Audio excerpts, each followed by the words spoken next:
अस्सलामुअलैकुम नाज़रीन, खुशियों, मुस्कुराहटों और मोहब्बतों के त्यौहार ईद उल फित्र की पुरमसरत घड़ियां आपके साथ मनाने के लिए मैं हूं माहम ज़ाहिर और मैं हूं इमरान सनाउल्लाह। नाज़रीन, ईद वो दिन है जब दिलों में मोहब्बतों का इजाफा होता है, रिश्ते मज़ीद मजबूत होते हैं।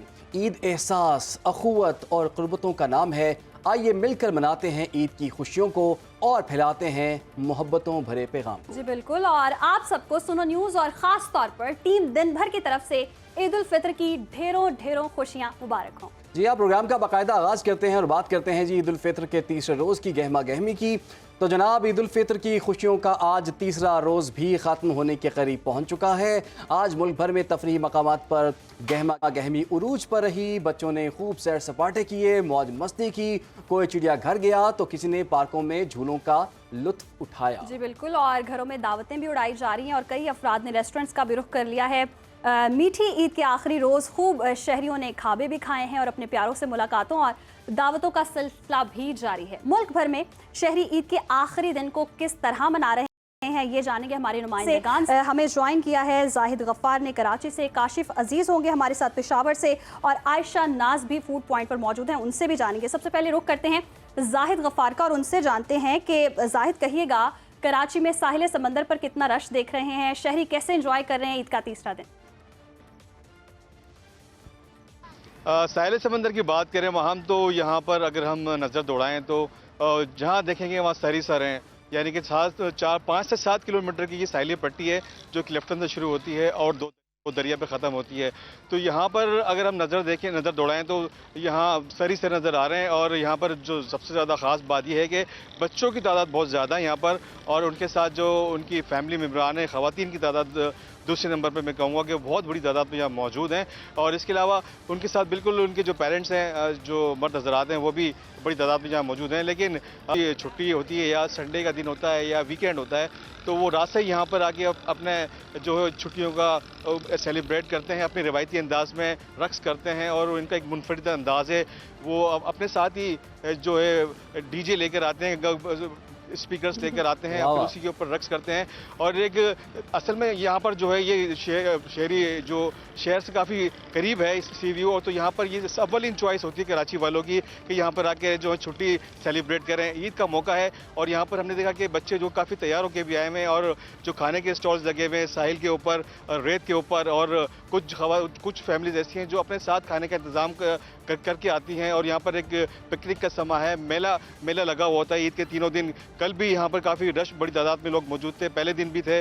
और क्योंकि अब ईद ख़त्म हो रही है और दिन भी ख़त्म होता जा रहा है, तो यहाँ पर और भी कुछ ऐसी चीज़ें हैं जिसकी वजह से लोग यहाँ पे अट्रैक्ट होते हैं, जैसे कि घोड़सवारी है, कैमल राइड है, और बीच के ऊपर यहाँ पर बच्चे जो है फुटबॉल भी खेलते हैं, यहाँ पर डिजर्ट कार की भी राइड के भी मज़े लेते हैं। इसके अलावा यहाँ पर जो शहरी हुकूमत है, जो कैंट बोर्ड क्लिफ्टन की तरफ से यहाँ पे काफ़ी अच्छे इंतजाम किए गए, यहाँ पे पार्क्स बनाए गए, वहाँ पे लोग पार्क्स में भी आते हैं, वहाँ फैमिलीज के साथ वहाँ भी इंजॉय करते हैं। और यहाँ पर बैठकर समझ लेंगे कि जब वो खाना खाते हैं तो बहुत पुरफिजा मकाम में, पुर अमन माहौल के अंदर यहाँ पर जो है तो भरपूर अंदाज में जी कराची के बासी तो ईद मना ही रहे हैं। लाहौर के हैं, लाहौर में तो लाहौर का भी आपको आगाह करेंगे, लेकिन उससे पहले आपको इस्लामाबाद लिए चलते हैं, क्योंकि इस्लामाबाद में फूड पॉइंट है। मेरा ख्याल है फूड पॉइंट की तरफ हम बढ़ते हैं आगे। आयशा, आप बताइएगा इस्लामाबाद के बासी किस तरह से ईद को सेलिब्रेट कर रहे हैं और ख़ास तौर पर इन फूड पॉइंट्स पे कितना रश देख रही हैं?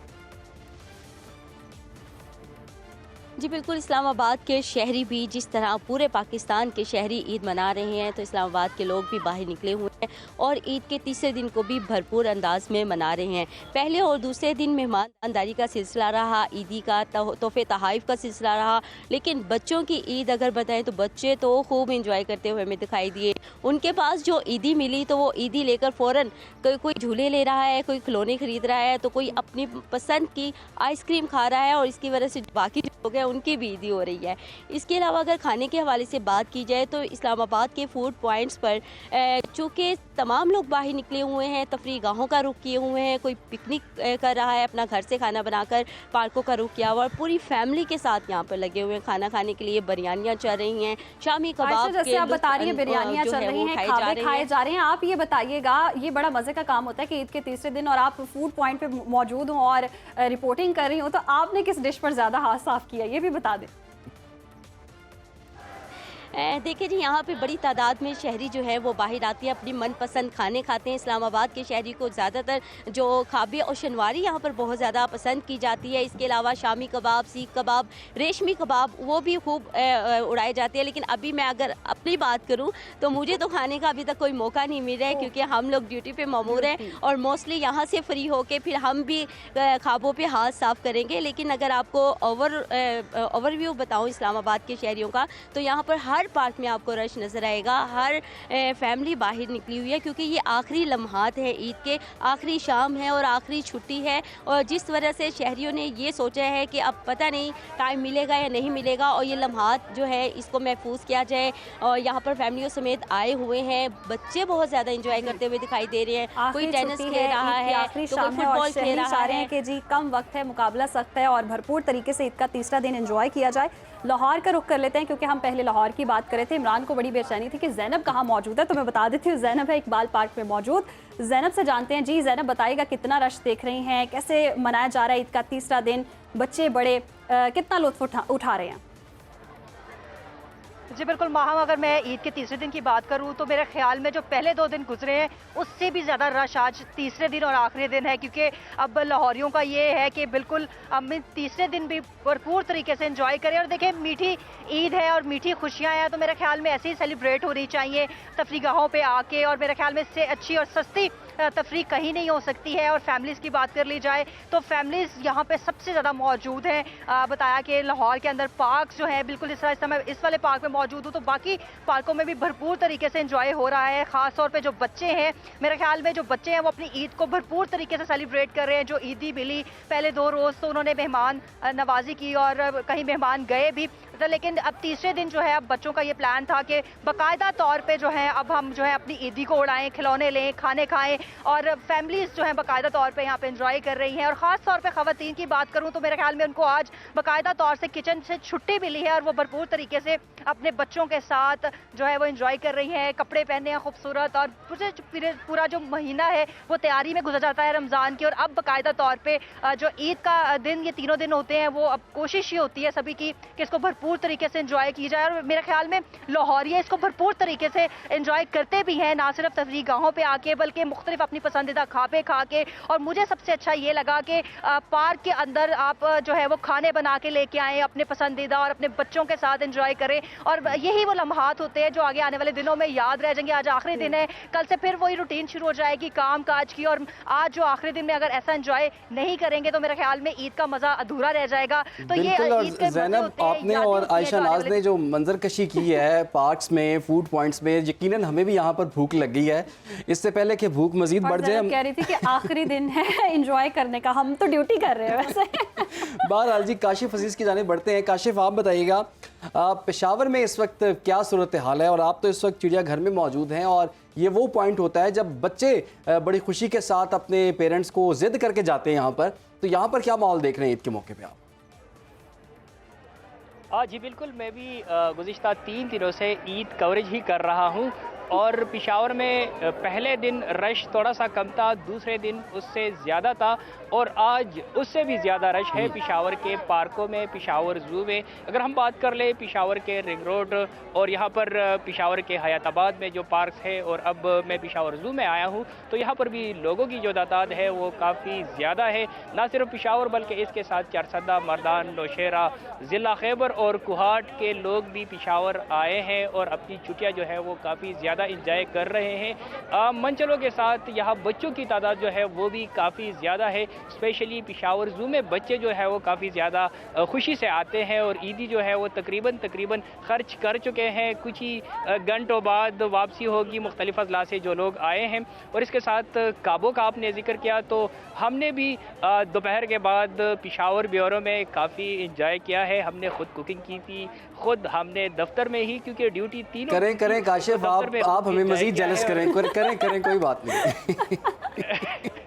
और इसके साथ मैं आपको खैबर पुख्तनख्वा के दीगर अजला की अगर बात कर लूँ तो मुख्तलिफ अजला में जो रिपोर्ट हमें मिली है टूरिज़म डिपार्टमेंट की तरफ से, तो गुज़िश्ता 2 दिनों में खैबर पुख्तनख्वा के मुख्तलिफ़ मकामात पर 50,000 से ज़ायद अफराद जो है, सयाह जो है वो मुख्तलिफ़ अज़ला से आ चुके हैं और खैबर पुख्तनख्वा में वो काफ़ी ज़्यादा इंजॉय कर चुके हैं।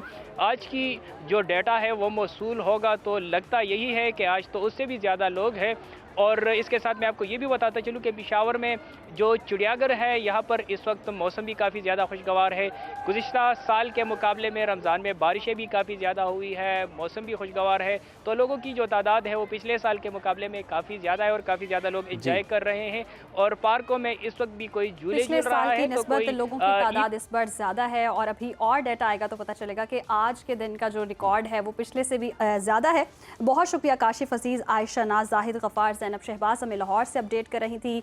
और बताया जा रहा था कि जी ईद का तीसरा दिन जो है शहरी बहुत ही लुत्फ़अंदोज़ हो रहे हैं, इस तीसरे दिन कर रहे हैं, फूड पॉइंट्स का रुख कर रहे हैं, तफरीगाहों का रुख कर रहे हैं।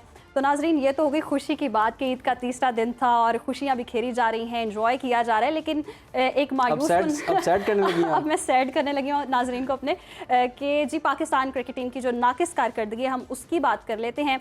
पाकिस्तान क्रिकेट टीम की न्यूजीलैंड के खिलाफ मुसलसल शिकस्तों ने शायकीन को मायूस कर दिया है। बैटिंग नाकाम है, बॉलिंग बेअसर है और फील्डिंग में भी वही पुरानी गलतियां हैं। लेकिन ये सब आखिर कब तक? दूसरे एक रोज़ा मैच में न्यूजीलैंड ने पाकिस्तान को 84 रन से हराकर 3 मैचेस की सीरीज़ में 2-0 की फैसलाकुन बढ़तरी हासिल कर ली है। न्यूजीलैंड हैमिल्टन में खेले गए मैच में 293 रन के हदफ के ताक़ुब में पाकिस्तान ने बदतरीन आगाज़ किया और महज 32 रन पर शाहीनों की आधी टीम पेविलियन लौट गई। अब्दुल्ला शफीक और बाबर आजम सिर्फ एक रन बना सके। इमामुल हक ने 3 रन बनाए, कप्तान मोहम्मद रिजवान ने 5 और सलमान अली आगा ने और रन बनाए। इसी पर हम बात कर लेते हैं। इस वक्त हमें ज्वाइन कर लिया है स्पोर्ट्स तजज़ियाकार इरफान ज़ही ने। इरफान, सबसे पहले तो आपको भी बहुत बहुत ईद मुबारक। और ये ईद के तीसरे दिन पाकिस्तान की क्रिकेट टीम को क्या हो गया है और अब तो कान तरस गए हैं कि पाकिस्तान टीम की कोई अच्छी परफॉर्मेंस भी हम सुन सकें या फिर देख सकें। ये मैच में हुआ क्या है दरअसल? सबसे पहले जी आप दोनों को बहुत ईद मुबारक। ये इमरान बिल्कुल ठीक कह रहे हैं आप, जिस तरह आपने इंट्रो में जिक्र किया या माहम ने बात की, ये काफी अनफॉर्चुनेट हो गया है। और ये 2 साल से जो डिबैकल है और ये डिक्लाइन है पाकिस्तानी क्रिकेट का, अब तो रॉक बॉटम को हम मीट कर रहे हैं। हम यूएसए से भी हारे, अफगानिस्तान से भी हारे, आयरलैंड से भी हारे, सब कुछ ऐसी डिफीट होना शुरू हो गई है जो कंटिन्यूटी उसकी चलती चली जा रही है, वो रुक नहीं रही। 2-3 अगर हम पहले प्रीवियस सीरीज देखें तो ओडीआई का फॉर्मेट हमें सूट करता था, ओडीआई में हम अच्छा खेल रहे थे। बट अभी ये जब ट्राई नेशन हुई पाकिस्तान में, उसके बाद से हमें लगता है कि ओडीआई का फॉर्मेट भी पाकिस्तान से नाराज हो गया है। ये काफी अनफॉर्चुनेट है क्योंकि ये जो लड़के हैं ओडीआई के, ये समहाउ यही है जो आपको 5-6 साल से सर्व करते हुए नजर आ रहे हैं, सिवाय 1-2 प्लेयर्स के नाम के अलावा। बट अब अभी हमें प्रॉब्लम नजर आ रहा है कि हर मैच में न्यूजीलैंड का कोई एक बैटर है, वो एक्स्ट्रा ऑर्डिनरी इनिंग्स खेलता है और पाकिस्तान से वो मैच को सिंगल हैंडली अवे ले जाता है। लास्ट मैच में मार्क चैपमैन थे, उससे पहले हमने T20 में सेफर्ड को कभी देखा, कभी फिनेलन को देखा। इसी तरह ट्राई नेशन के अंदर हमें ग्लेन फिलिप हर मैच के अंदर देखते थे कि वो वन साइडेड अफेयर कर देते थे। बट पाकिस्तान की तरफ बात करें तो पहले बॉलिंग की अगर बात करें तो डेथ बॉलिंग का जो मसला है, लास्ट मैच में हमने देखा कि 50 पे 3 आउट करके हमने बहुत बड़ी पार्टनरशिप करवा दी, 350 करवा दिए। आज हमने न्यूजीलैंड के 132 पे 5 आउट कर लिए थे और 30 ओवर ऑलमोस्ट हो चुके थे। लास्ट 20 ओवर के अंदर हमने ऑलमोस्ट 150 रन करवा दिए। इसी तरह जब बैटिंग करने आते हैं तो हमारे 32 में 5 आउट हो गए थे, यानी कि कोई भी टॉप 5 बैटर में से डबल फिगर में नहीं जा सकता। लेकिन इरफान, ये इत्तेफाक तो नहीं हो सकता ना कि हर मैच में हम उम्मीद तो लगाते हैं कि अच्छी परफॉर्मेंस होगी, लेकिन अब हमें शायद उम्मीद भी नहीं लगानी चाहिए क्योंकि अल्टीमेटली हमें रिजल्ट्स पता है कि नाकामी का सामना ही होगा। तो क्या स्ट्रेटजी नहीं है, मनसूबाबंदी नहीं है, टीम के फैसले हैं, मैनेजमेंट के फैसले हैं? आखिर गलती किसकी है और इस गलती का फिर हल क्या है? महम, ये एक बहुत लंबी और डिटेल किस्म की डिस्कशन इस पे चाहिए। सबसे पहले तो इन लड़कों पे रिस्पॉन्सिबिलिटी आती है जो 5-6 साल से पाकिस्तानी सिस्टम को में काम कर रहे थे, चल रहे थे। आप जरूर टीम सिलेक्शन पे बात कर सकती हैं, सिलेक्टर पे बात कर सकती हैं, प्लेइंग 11 पे बात कर सकती हैं, लेकिन सबसे पहले तो इन पे बात करनी पड़ती है कि ये सारे के सारे लड़के जो बैटर हैं ये बैटिंग करना भूल गए। यही बॉलर जो 3-4 थे जो पाकिस्तान के या दुनिया के बेस्ट बॉलर माना जाता था, ये बॉलिंग करना भूल गए। ना नई बॉल से इनसे आउट होता है, ना पुरानी से इनसे बॉल की जा रही है। इसी तरह आप सिस्टम की बात जो आपने की, आपको डोमेस्टिक के ऊपर काम करना पड़ेगा, कुछ रूल डिफाइन करने पड़ेंगे। और कहीं ना कहीं मुझे लगता है कि जो सीनियर प्रोज हैं, जो सीनियर लड़के हैं, इनको भी शायद अब टाइम आ गया कि घर बिठाना पड़ेगा। ये हो नहीं सकता कि आप नामों के ऊपर लंबा खेलते जाएं। कोई प्लेयर है जिसके 500 से ज्यादा मैचेस हो गए हैं, उसने रन नहीं किए, सेंचुरी नहीं की, किसी ने 600 हो गए हैं। ये इस तरह हो नहीं सकता कि आप उनको कंटिन्यूसली खिलाते रहे। तो बॉलिंग के अंदर है तो वो दुनिया के सबसे मोस्ट इरफान आपको याद होगा एक दफा का जिक्र है कुछ सर्जरी की भी बात हुई थी इस टीम के अंदर, वो सर्जरी क्यों ना हो सकी, क्या वो डॉक्टर नहीं मिल पा रहा या क्या मसाइल हैं इस पर? इमरान, ये उससे भी बड़ी एक डिबेट और भी अब होनी चाहिए। ये बड़ा खामोशी के साथ हर एक चीज को हम टाइम दे रहे हैं। अब पॉइंट ये है कि क्या पीसीबी को ब्यूरोक्रेसी रन करेगी? आप ये देखें ना, right person for right job की जब बात की जाती है तो अब बात करनी पड़ेगी कि चेयरमैन किसको होना चाहिए, उनके नीचे जो सबॉर्डिनेट उनकी टीम काम कर रही है, क्या वो क्रिकेट को समझती है? क्या ये गवर्नमेंट के फेयर है जिस तरह आप उसको रन करते रहे हैं, आप पीसीबी को रन कर रहे हैं? तो ये जो बात की जाती है कि right person for right job, आप जिन लड़कों का या जिन लोगों का काम था, चले ऊपर हम मान लेते हैं कि चेयरमैन का काम एडमिनिस्ट्रेशन है, नीचे ब्यूरोक्रेसी का क्या काम है? तो हमें तो स्टार्ट उधर से लेना पड़ेगा टॉप लेकिन इरफान देखे ना, हेड कोच हो गए या बॉलिंग कोच हो गए, बैटिंग कोच हो गए, ये लोग तो प्रोफेशनल है ना, इनसे हम क्या एक्सपेक्ट करें? बिल्कुल, ये भी अगली बात में यही करने लगा था कि ये जो फिर सेकंड क्वेश्चन आता है कि जो कोच आता है वो आके अपना प्लान करता है, 2-3 सीरीज के बाद उसको हटा दिया जाता है, फिर आता है। आपको सबसे पहले तो एक लाइन ड्रॉप प्लेयर के लिए भी करनी पड़ेगी, कोचेज और सेलेक्टर के लिए भी करनी पड़ेगी। एक आपको 2.5-3 साल का प्लान बनाना पड़ेगा। लड़के जो लीग क्रिकेट की तरफ जा रहे हैं, पैसे बनाने की तरफ जा रहे हैं, एक कप्तानी की डिबेट थी जो मैं इमरान अक्सर आपके साथ भी शोज में हम बात कर चुके हैं। उस असल प्रॉब्लम उधर से स्टार्ट हुआ, टीम में ग्रुपिंग हुई, 2-3 प्लेयर ने कप्तान बनना चाहा, उसके बाद कुछ लड़के अपनी साइड पे ले गए, कुछ अपनी साइड चले गए, फिर नेपोटिज्म हुआ टीम के अंदर।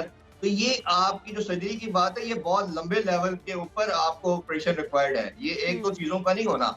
ये पूरे का पूरा, अब ये जैसे कहते हैं ना, ये क्रॉनिक किस्म का प्रॉब्लम हो चुका है। ये सर्जरी से बड़ा ये पाकिस्तानी क्रिकेट जो वेंटिलेटर पे है, ये जो आपको अब 10 मैचेस में से 1 या 2 विक्ट्री मिलती है, ये वेंटिलेटर के जग्स आते हैं, आपको लगता है कि सांस आ रहा है, असल में तो ये वेंटिलेटर पे लाइफ तो नहीं चल सकती।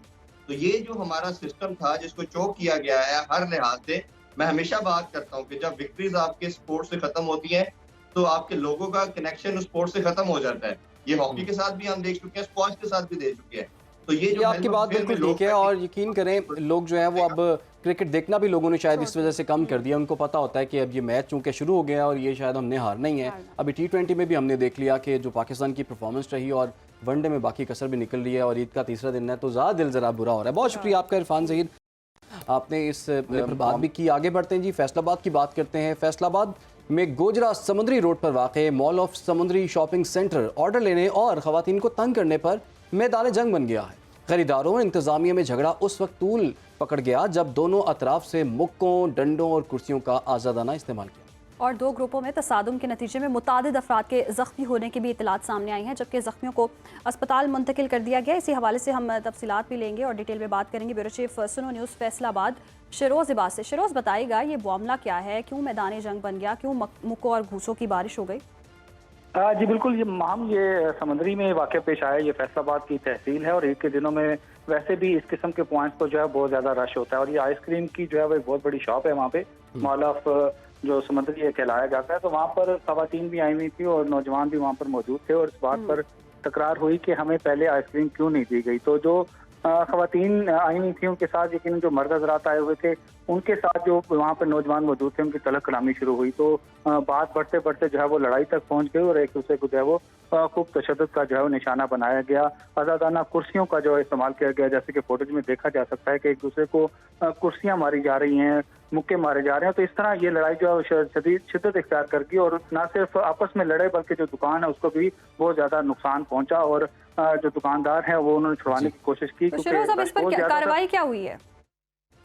अभी क्योंकि जो जख्मी थे उन्हें तो समंदरी के अस्पताल में जो मुंतकिल किया गया है और जो दुकानदार है उनकी जानिब से FIR के लिए जो है वो दरखास्त दी गई है समंदरी के थाने में। और पुलिस का कहना है कि यकीनन इनके खिलाफ जो है कार्रवाई की जाएगी जिन्होंने शुरुआत की है। तो बाकी वहाँ पर जो CCTV कैमराज लगे हुए थे उसकी मदद से भी पुलिस जो है वो इनको ट्रेस कर रही है और यकीनन जो है मुकदमा भी पुलिस ने कहा है कि इनके खिलाफ दर्ज किया जाएगा। बहुत बहुत शुक्रिया आपका शिरोज़ इबाद। और जैसे कि हम फुटेज में भी हम देख सकते हैं कि ये वो लोग हैं जो कि आइसक्रीम खाने आए थे, फिर मुक्के खा के गए हैं और डंडे खा के गए हैं और कुर्सियां खा के गए हैं। इतनी देर में तो मेरा ख्याल में आइसक्रीम पिघल गई होगी। आइसक्रीम भी पिघल गई होगी और बड़ी अफसोस की बात है कि अदम बर्दाश्ती नहीं है। इसका तीसरा रोज़ है और खुशियां आप बिखेर रहे हैं, इंजॉय कर रहे हैं, तो उसमें माहौल को भी साजगार रखें, खुशगवार रखें। अगर आपने आइसक्रीम इंजॉय करनी ही थी तो आइसक्रीम इंजॉय करते। आई थिंक खैर प्रोग्राम में यहाँ वक्त हुआ है ब्रेक का। आप हमारे साथ थे। वेलकम बैक नाजरीन, प्रोग्राम में आगे बढ़ते हैं और अब कुछ बात करते हैं कराची में बढ़ते हुए ट्रैफिक हादसात की। कराची में तबाहाल सड़कों का इंफ्रास्ट्रक्चर और स्ट्रीट क्राइम्स के बाद अब बढ़ते हुए ट्रैफिक हादसात मासूम शहरियों के दुश्मन बन चुके हैं, मगर किसी के कान पर जूं तक नहीं रेंग रही है। आम दिनों की तरह ईद पर भी कराची में ट्रैफिक हादसात को कंट्रोल नहीं किया जा सका। ईद के पहले रोज़ ट्रैफिक हादसात में 3 अफराद जाँ बहक और 5 जख्मी हुए हैं और ईद के दूसरे दिन की अगर हम बात करें तो कराची के मुख्तलिफ इलाकों में ट्रैफिक हादसात में 10 अफराद जख्मी हो गए। कराची में ट्रैफिक हादसात पर गवर्नर सिंध कामरान टिसोरी ने जो है ऑल पार्टीज कॉन्फ्रेंस बुलाने का ऐलान भी किया है और चीफ जस्टिस ऑफ पाकिस्तान से कराची में ट्रैफिक हादसात पर नोटिस लेने की भी अपील की थी। आपको बताते चलें कि रवा साल जनवरी से अब तक मुख्तलिफ ट्रैफिक हादसात में जाँ बहक अफराद की तादाद 215 से तजावज़ कर चुकी है, जबकि हैवी ट्रैफिक से जाँ बहक होने वालों की तादाद 65 से ज़ायद हो चुकी है। 2600 से ज़ायद अफराद इन वाक़यात में ज़ख्मी हो चुके हुए हैं और शहर में डंपर की टक्कर से 17 और ट्रेलर से 22, वाटर टैंकर से 12 मुसाफिर, इसके अलावा बसों से 13 अफराद जाँ बहक हो चुके हैं। सवाल यहाँ पर यह है कि रोज़ ऐसे वाक़यात जो है उनमें इजाफा क्यों हो रहा है और सिंध का महकमा ट्रांसपोर्ट और ट्रैफिक पुलिस का इसमें क्या किरदार होता है। जिस गाड़ी का हादसा होता है क्या उन गाड़ियों के route permit, fitness certificate, driver का लाइसेंस और दीगर तमाम चीज़ों को क्या चेक किया जाता है या नहीं किया जाता, और बगैर फिटनेस जिन गाड़ियों का ब्रेक के बाद हादसा होता है क्या इसका जिम्मेदार सिर्फ ड्राइवर होता है और इसमें ट्रैफिक अफसर या जाली फिटनेस सर्टिफिकेट जारी करने वाले क्या इसके जिम्मेदार नहीं होते? जी बिल्कुल, और इसी तमाम तर मामले पर बात करने के लिए हमारे साथ मौजूद हैं तर्जुमान सिंध हुकूमत नादिर गबोल साहब। बहुत शुक्रिया आपके वक्त का। सर कहिएगा, हम ईद वाले दिन भी देख रहे थे हादसात रिपोर्ट हो रहे थे और स्पेशली ये डंपर की टक्कर से तो कितने अफराद जो हैं वो ज़ख्मी हो रहे हैं, जाने जा रही हैं, और इसी तरह ही लावारिस छोड़ा हुआ है इंसानों को, इंसानी ज़िंदगियों को। तो कोई जिम्मेदारी लेगा कराची में? जी अस्सलाम वालेकुम। पहले तो आपको और चैनल की तवज्जो से जो सुन रहे हैं हमें आप सबको ईद मुबारक। देखें, लावारिस बहुत आपने एक स्ट्रॉन्ग, हार्ड और मैं तो कहूँगा कि अनफॉर्चुनेट आपने वर्ड यूज़ किया है। लावारिस बिल्कुल हुकूमत ने नहीं छोड़ा हुआ है। हुकूमत ने क्रैक डाउन किया है हेवी ट्रैफिक के ऊपर। जो टाइमिंग्स थे उनको स्ट्रिक्टली से इन्फोर्स किया है। पहले तो डंपर्स अलाउड थे, वो भी कोर्ट की वजह से, कोर्ट ने इजाज़त दी थी। कंस्ट्रक्शन व्हीकल्स को कोर्ट ने इजाज़त दी, हमने उनको बंद करवा दिया। सिर्फ फिलहाल इस वक्त वाटर टैंकर चल रही है रोड पे, और वो भी सिर्फ इस वजह से क्योंकि आपको पता है पानी एक बहुत ज़रूरी एक चीज़ है इंसान के लिए, इंसानी कंजप्शन के लिए। तो अगर पानी के टैंकर्स को हम बैन कर देंगे तो बिल्डिंगों में पानी पहुंचना ख़त्म हो जाएगा। मगर अनफॉर्चुनेटली मैं आपको एक चीज़ पॉइंट आउट करना चाहता हूँ कि जितनी भी डेथ्स हुई, स्पेशली जो मलीर हॉल्ट वाला वाकया है, वो बहुत ज़्यादा अफसोसनाक, दर्दनाक वाकया है। और हुकूमत में बैठा हुआ ऐसा कोई भी शख्स नहीं है जिसकी रात को नींद डिस्टर्ब नहीं हुई है इस वाकये के बाद, क्योंकि हम सब बच्चों वाले हैं, फैमिलीज वाले हैं, और किसी का भी अगर इस तरह का जानी नुकसान होता है तो हुकूमत में बैठे हर शख्स को इसकी जिम्मेदारी फील भी होती है। और उसके बाद हमने मजीद इंश्योर किया है जितने भी ट्रैफिक पुलिस के अफसरान और एहलकारान तैनात है उनको बोला है कि इन चीज़ पर ख्याल करें। वो खुद भी फैमिलीज वाले होते हैं। साथ साथ में सर ख्याल करने के लिए एक के बाद एक हादसे का इंतजार किया जाता है, क्योंकि बारहा ऐसे हादसात हैं जिनको हम डिस्कस कर चुके हैं, रिपोर्ट कर चुके हैं।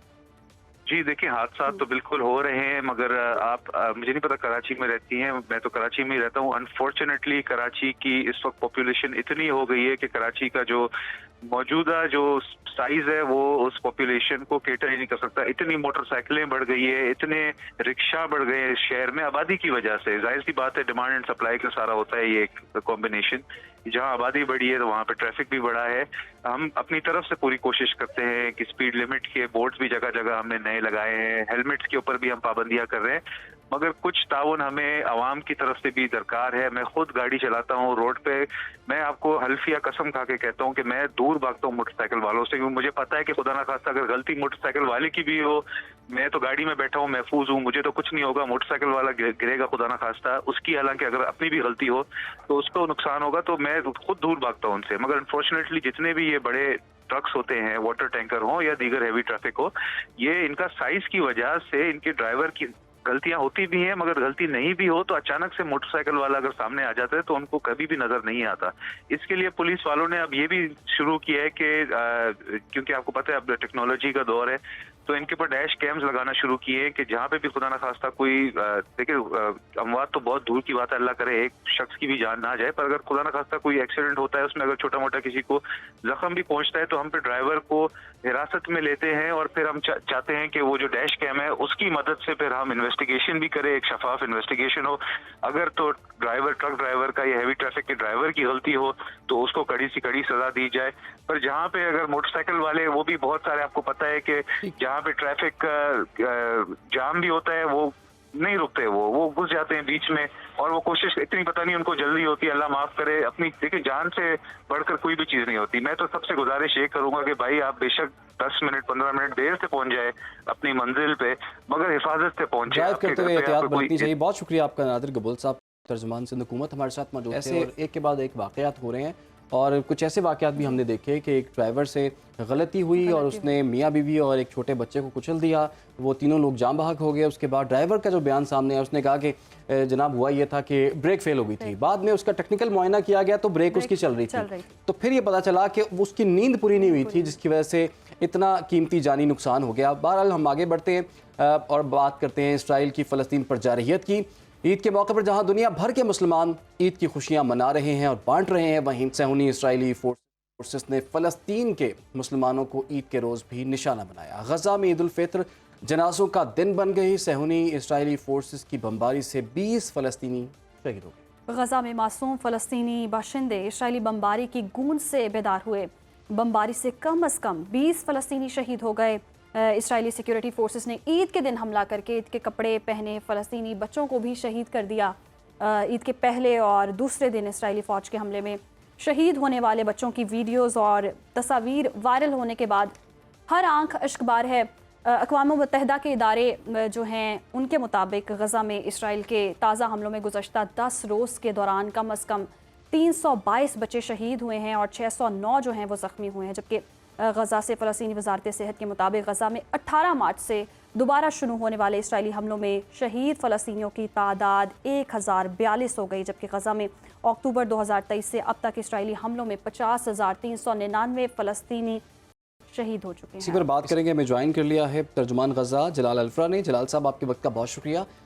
जलाल साहब, हम तो समझ रहे थे हालात कुछ बेहतर हो चुके होंगे, रमज़ान अच्छा गुजर जाएगा, फ़लस्तीनियों का ईद अच्छी गुजर जाएगी, लेकिन हमने देखा कि जो हमलों में मज़ीद इजाफा हो गया है, मज़ीद लोग जो हैं वो शहीद हो गए हैं। क्या एक्सपेक्ट करें हम, हालात कब तक बेहतर हो सकते हैं और अब किस पर भरोसा करें हम? जी बहुत शुक्रिया जनाब मोहतरम। सबसे पहले आपको और आपके नाज़रीन को, आलमी इस्लाम को ईद उल फितर मुबारक है। गज़ा को साइड पे रख कर मैं आलम इस्लाम को ईद उल फितर मुबारक बात पेश करता हूँ, क्योंकि गज़ा के अवाम के लिए ये एक खूनी ईद रहा है, खूनी ईद चल रहा है। इस वक्त सूरत हाल गज़ा के अंदर आज की तारीख में, सिर्फ आज की जो ईद का तीसरा दिन है, आज की तारीख में अब तक फिगर्स 74 लोग शहीद हुए, जिनमें से 20 के करीब बच्चे हैं। इसराइल ने अपने हमलों में इतना मज़ीद इजाफा किया है कि जंग की शुरुआत से भी ज़्यादा, ये भी आपके और आपके नाज़रीन को मैं इल्म में लाना चाहता हूँ, क्योंकि इसराइल की कोशिश है। दो बातें हैं जो इसराइल कोशिश कर रहे हैं। एक तो सबसे पहले बात, हमास पर एक मिलिट्री दबाव डालना चाहते हैं ताकि हमास दस्तबरदार हो जाए और हमास के पास जो कैदी हैं इनको रिलीज किया जाए। दूसरी बात, गज़ा के अवाम को मजबूर करना चाहते हैं कि वो अपने मुल्क गज़ा के सरजमीन को छोड़कर कहीं और चली जाए। इस वक्त सूरत हाल मोहतरम, जनाब मोहतरम, गज़ा के अंदर अगर मैं कहूँ कि मौत चारों तरफ से मेरी आवाम के ऊपर, तो शायद ये अल्फाज कम है।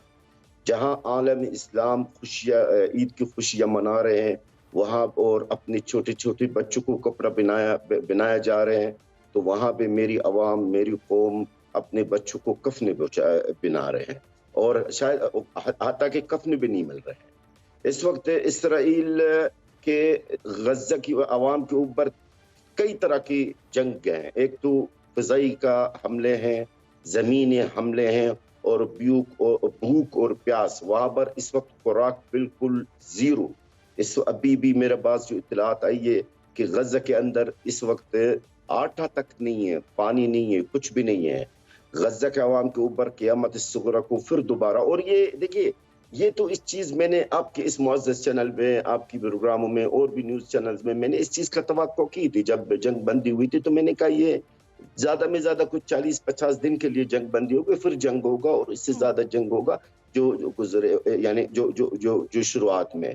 तो मेरे ख्याल में एक्सपेक्ट जो आपने फरमाया है, एक्सपेक्ट क्या करूँगा? एक्सपेक्ट ना मैं एक्सपेक्ट कर पा रहा हूँ, ना मेरी आवाम है।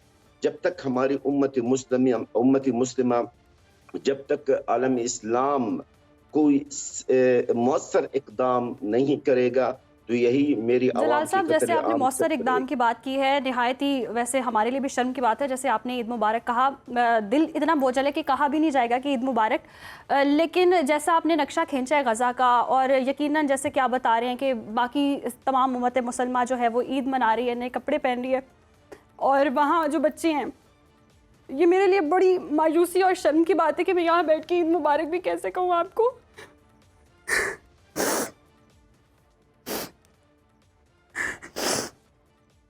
बिल्कुल जलाल साहब, ये हम देख रहे हैं कि सब लोग ईद पे नए कपड़े पहन रहे हैं, नई ज्वेलरी पहन रहे हैं, नए खाने खा रहे हैं, डिफरेंट किस्म के खाने खा रहे हैं, सेलिब्रेट कर रहे हैं, एक दूसरे को मुबारकबाद दे रहे हैं। और फ़लस्तीनी बच्चे जो हैं उनको आप, जैसा कि आप बता रहे हैं कि रोटी नहीं मिल पा रही, पानी नहीं है, खुराक नहीं है, कपड़े नहीं हैं, और सबसे बढ़ के कफन तक नहीं है। हम लोग इस वक्त कहाँ पर मौजूद हैं? किस चीज़ की ईद? कैसी खुशियाँ, कैसी फेस्टिविटी? इतने मुस्लिम ममालिक हैं, 50 से ज़ायद मुस्लिम ममालिक हैं, क्या वो इतने से इसराइल को नहीं संभाल सकते? क्या फ़लस्तीनियों पर हमलों को नहीं रोक सकते? क्या मासूम बच्चों को खुराक नहीं पहुंचा सकते? सर देखिए, बदकिस्मती से हमारी उम्मत मुस्लिमा और आलम इस्लाम का के दिल में ईमान, मैं अगर कहूँ कमज़ोर हो तो शायद ये लफ्ज़ कम है, वो ईमान ही ख़त्म हो गया। इनको तो परवाह ही नहीं है, इनको याद ही नहीं है कि हम मुसलमान हैं, हम इनके भाई हैं, हम इनके कलमा गो भाई हैं। आलम इस्लाम सिर्फ अमेरिका की तरफ इनकी नज़रें हैं कि अमेरिका की खुशनुदी के लिए वो खामोश हैं, क्योंकि इनको सबको पता है कि इसराइल के खिलाफ खड़ा हो जाना से कि नुकसानात हैं, फलाना है, ये है, वो है। तो मेरे ख्याल में उम्मत मुस्लिमा बस अल्लाह ताला इनको हिदायत दे, क्योंकि मैं अगर मजीद कुछ कहूँ, 500 दिन से आपके इस मुअज़्ज़ज़ चैनल पे और भी हज़ारों चैनल्स में मैंने आलम इस्लाम से मुतालबात की, मेरी आवाम ने भी क्या मुतालबा की। हम तो यहाँ तक पानी का मुतालबा कर रहे हैं, खुराक का मुतालबा कर रहे हैं, वो भी हमें नहीं मिल रहा, हमें कुछ भी नहीं मिल रहा। बस यकीन करें, मेरे पास अल्फाज रहा नहीं है कि मैं अपनी आवाम के कोई हालात का बयान कर सकूं। बस अल्लाह, आप बिल्कुल जी, मुसलमान, किसी के पास भी, अब हमारे पास भी अल्फाज ख़त्म हो गए हैं। जलाल अल्फर साहब, आपका बहुत बहुत शुक्रिया।